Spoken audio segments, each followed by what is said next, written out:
ब्रेकनंतर एक मोठी बातमी। त्र्यंबकेश्वर मधनं आज संत निवृत्तीनाथ महाराज पालखीचं पंढरपूरकडे प्रस्थान होणार आहे।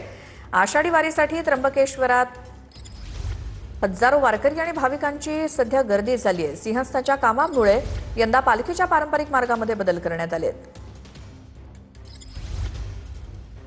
संतश्रेष्ठ निवृत्तीनाथ महाराजांच्या पालखीचं आज पंढरपूरच्या दिशेने प्रस्थान होणार आहे। आपण थेट या ठिकाणी त्र्यंबकेश्वर इथे असलेल्या संतश्रेष्ठ निवृत्तीनाथ महाराज यांच्या समाधी मंदिरात आहोत आणि या ठिकाणी आज पहाटेपासूनच खरं तर वारकरी संप्रदायाचे सगळे जे वारकरी बांधव आहेत ते या ठिकाणी दर्शनासाठी गर्दी करत आहेत। मंत्री गिरीश महाजन असतील, मनसेचे नेते अमित ठाकरे असतील यांच्या उपस्थितीमध्ये आजचा हा सोहळा पार पडणार आहे। त्याच्यामुळे टाळ मृदुंगाच्या गजरात आणि विठू नामाच्या जयघोषात संतश्रेष्ठ निवृत्तीनाथ महाराज आज पंढरपूरच्या दिशेने प्रस्थान ठेवणार आहेत। कॅमेरा पर्सन आकाश येवलेसह मी चंदन पूजा अधिकारी, TV9 मराठी।